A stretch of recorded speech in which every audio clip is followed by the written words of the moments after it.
Yeah, and also, I don't understand how you can be so strong and so bad at the same time. I can't, like, my mind doesn't, I can't understand it. How you can curl so much weight, but then you can't curl my arm in. I don't get it. How come this guy's so bad that I'm arm wrestling? These questions must be posed to greater powers in the universe.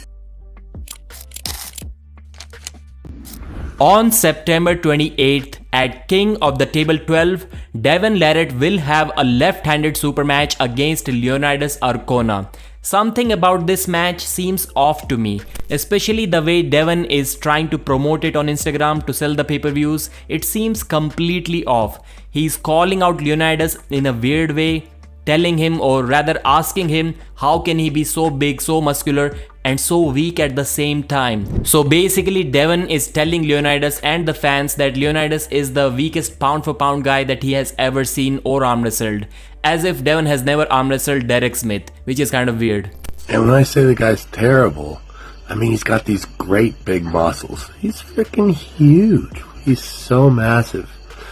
But like, he should have maybe like the inverse pound for pound title. I don't think there's a guy as big as him in the class who's gonna be easier to beat.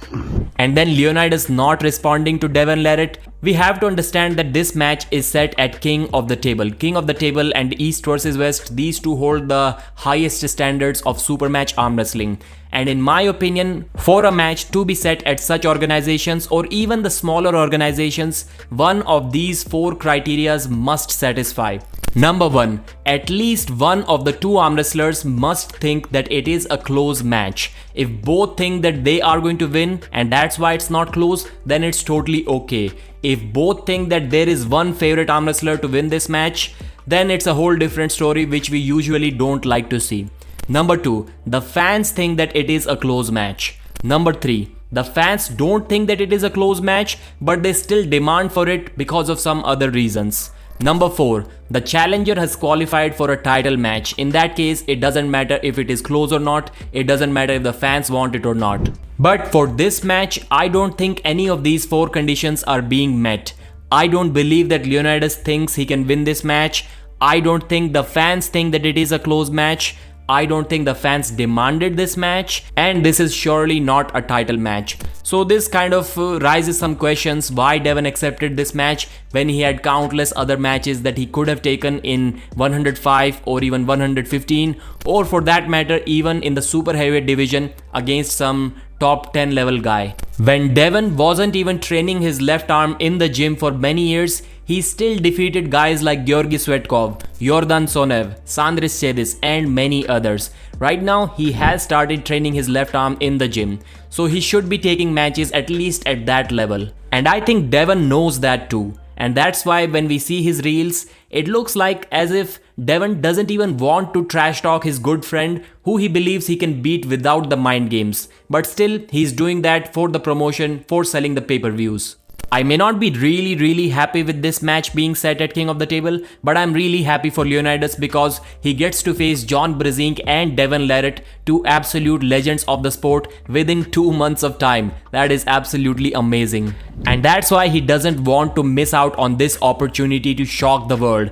He thinks that he can make the match look close. I don't think he believes he can win it, but at least he may have some surprise for all of us in the first round. And that's why we can see him not focusing on the social media, on the back and forth trash talks too much, because to be honest, he's not that guy, but he has been working out really hard. So recently we saw Leonidas working out on his riser with a thick towel, 52 kilos pronation with that same thick towel, then 30-second cupping holds with 52 kilos and a bunch of other exercises. He's taking the lifts in the gym very seriously, and I hope he's taking the arm wrestling table training that seriously as well. Because for some guys with similar level of experience as Leonidas, which is about 3-4 years, who do not have big muscles, they may get more benefits while training in the gym when we compare it to the table training. But for Leonidas, who's kind of already peaked out, well, obviously not in the arm wrestling muscles, not in that sense, for him table time may be a little bit more beneficial than the gym training, than the arm wrestling specific training which he's doing right now. Am I going to watch it? Well, of course I will. Should you guys purchase the pay-per-view to watch this match? Of course you should, because it's Devon LARRATT. In the end, we can complain as much as we want about this, but it doesn't really matter. If Devon is competing, we have to watch it. Alijan Muratov uploaded a video curling about 100 kilos for a few reps on his Instagram page. Well, he's going to face Ivan Matyushenko, who is also a hook master, but still I think Ivan's power is not going to be enough to defeat Alijan Muratov. Initially, I was thinking that Alijan may do to Ivan what he did to Evgeny Prudnik and others, which is to talk with him while holding him in the center in a hook, but it may not be possible. We have seen the hook matches getting stopped with Alijan, but lately we have not seen him on the defensive side. And Ivan Matyushenko is probably the only hook arm wrestler in the world who has the potential to put Alijan on the defensive side. And by no means this match is going to end quick. It will be an absolute war and it will last for a very long time. But for Ivan Matyushenko, I feel like he's that lion who is being asked to fight the sharks and the alligators in the water.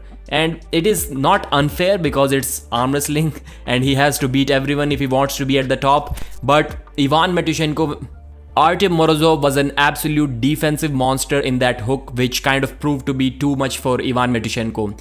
And now Alijan Muratov is probably the best guy in the world if we exclude Vitaly Lalitin. So yes, Ivan is going to be close one more time in this match, but again I don't think he's going to win it. Thanks for watching, like the video and subscribe.